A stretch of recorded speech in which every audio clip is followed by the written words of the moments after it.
আপনি যত উদার এবং দয়ালু মনের মানুষ হন না কেন, আপনি কখনো একজন অকৃতজ্ঞ ব্যক্তিকে সন্তুষ্ট করতে পারবেন না। ফ্ল্যাশব্যাক।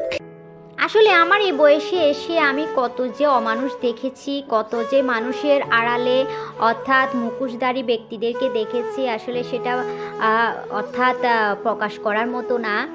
আর এই পৃথিবীতে জানেন মানুষ হচ্ছে দুই প্রকার, একটা হচ্ছে অর্থাৎ খাঁটি মানুষ, আরেকটা হচ্ছে অমানুষ।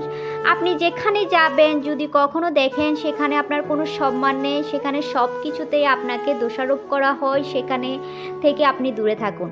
ওসব ব্যক্তিদের থেকে আপনি দূরে থাকুন, দেখবেন আপনি ভালো থাকবেন। ওসব টক্সিক ব্যক্তিরা আপনাকে কথা শোনাতে কিন্তু ছাড়বে না।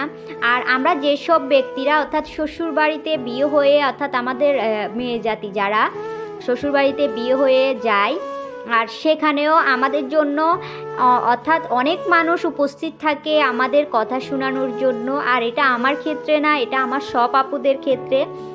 পান থেকে চুন ঘষতে পারবে না, এটা কে করেছে, এই তুমি করেছো, ওটা কে করেছে, সেটাও তুমি করেছো।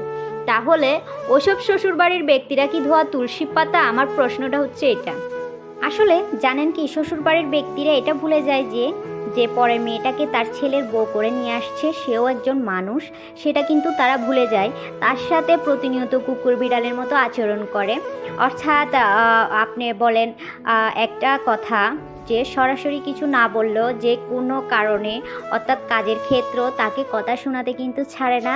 এটা কিন্তু সব আমার গৃহিণী আপুরা কিন্তু ফেস করে। আর আসলে এগুলো বলেও কোনো লাভ নেই, এগুলা মানিয়ে নিতে আমাদের অভ্যাস হয়ে গেছে। আর আমরা এখন সংসারের ভিতরে ঢুকে গিয়েছি। আমরা সকাল থেকে সন্ধ্যা পর্যন্ত যাদের জন্য আমরা শ্রম দিয়ে যাই, যাদের রান্না করে খাওয়াই, তারা কিন্তু আমাদের দোষ ধরতে ভুলে না। যাই হোক, আর এটা হচ্ছে যে আমাদের সংসারের মানুষদের আসল রূপ, মুখোশের আড়ালে আসল রূপ আর কি। আর আসলে একটা কথা কি জানেন, প্রত্যেকটা শ্বশুর বাড়ির লোকেরা যদি ছেলের বউদেরকে ছেলের বউ মনে না করে একজন মানুষ মনে করে, তাহলে কিন্তু তারা কখনোই কোনো অন্যায় করবে না।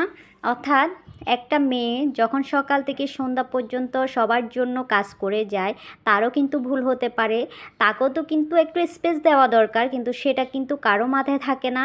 আর থাকবে কেন, সেটা তো পরের মেয়ে, তার অসুবিধা সেটা দেখার তো কোনো দায়িত্ব নেই শ্বশুরবাড়ির লোকদের। তারা তো তাদের প্রাপ্যটুকু পেলেই খুশি।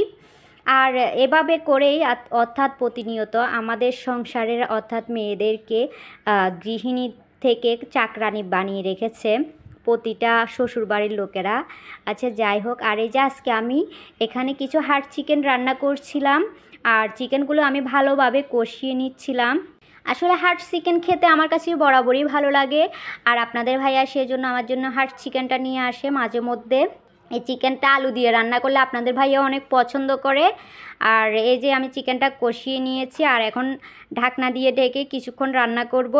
পরে আমি গরম পানি অ্যাড করে দিব, যেহেতু এটা হার্ড চিকেন, গরম পানিটা অ্যাড করলে এটা সেদ্ধটা একটু তাড়াতাড়ি হবে, সেজন্য হার্ড চিকেনে আমি একটু গরম পানি ইউজ করি, যেহেতু তাড়াতাড়ি সিদ্ধ হয়ে যায় সেজন্য। আর এই যে এদিকে আমি সবজি রান্নার জন্য মশলা কষিয়ে নিচ্ছিলাম। শুধু চিকেন দিলে তো হবে না, আপনাদের ভাইয়া একটু সবজি খেতে পছন্দ করে, আর সেজন্য একটু সবজি রান্না করব। হয়তো দেখেছেনই ফুলকপি কেটে নিয়েছিলাম, আর এই যে এখন ফুলকপিগুলো আমি মশলার মধ্যে দিয়ে দিচ্ছিলাম। আর এখন ফুলকপি গুলো দিয়ে আমি ভালোভাবে কষিয়ে নিব। আসলে সকাল থেকে কিভাবে যে টাইম পার হয়ে যায়, সন্ধ্যা 6টা কিভাবে বেজে যায় সেটা আমরা নিজেরাই বলতে পারি না। প্রতিদিনই ভাবি আজকে একটু স্কিন কেয়ার করব, আজকে একটু নিজেকে সময় দিব, নিজের একটু টেক কেয়ার করব, কিন্তু ওটা আর হয়ে ওঠে না। ওই যে বললাম, যেহেতু আমরা গৃহিণী, আমরা বউ, আমরা সকাল থেকে রান্না করতে করতে এটা না হয় ওইটা, একটা না একটা কাজে আমরা ব্যস্ত হয়ে পড়ি, আর নিজেকে ওই রকম সময় দেওয়া হয় না। আচ্ছা যাই হোক, আমাদের জন্ম হয়েছে বড়ই এই রান্না বান্নার ঘরে, কিচেন ঘরে কাজ করার জন্য। আর এই তো আমি ফুলকপিগুলো আর বাকি যেগুলো ছিল ওগুলো অ্যাড করে দিয়েছি। আর এই যে এখন ফুলকপিগুলো আমি ভালোভাবে মশলার সাথে কষিয়ে নিচ্ছিলাম।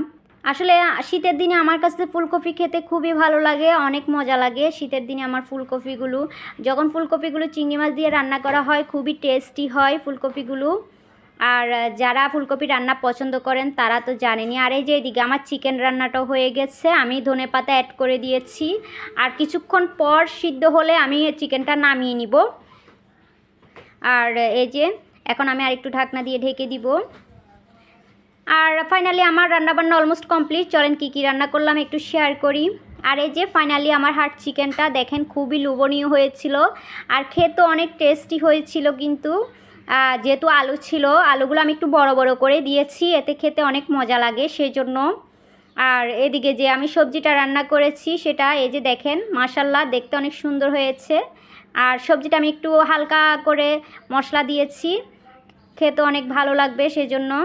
প্রিয় আপু ভাইয়ারা যারা এখনও পর্যন্ত আমার ভিডিওতে লাইক দিতে ভুলে গিয়েছেন, প্লিজ একটা লাইক দিয়ে দিবেন। আর দেখতে দেখতে আমার ভিডিও ভালো লাগলে চ্যানেলটা সাবস্ক্রাইব করে আমার পাশে থাকবেন। আরও নতুন নতুন ভিডিও পেতে পাশে থাকা বেল আইকনে ক্লিক করতে একদমই ভুলবেন না। আজকের মতো এই পর্যন্ত, দেখা হবে নতুন কোনো ভিডিওতে, নতুন কোনো ব্লগে। আর আমার ভিডিও ভালো লাগলে আত্মীয় স্বজন বন্ধু বান্ধবের সাথে বেশি বেশি শেয়ার করে দিবেন। আর কমেন্ট সেকশনে কমেন্ট করে জানাবেন আমার ভিডিও কেমন লাগলো।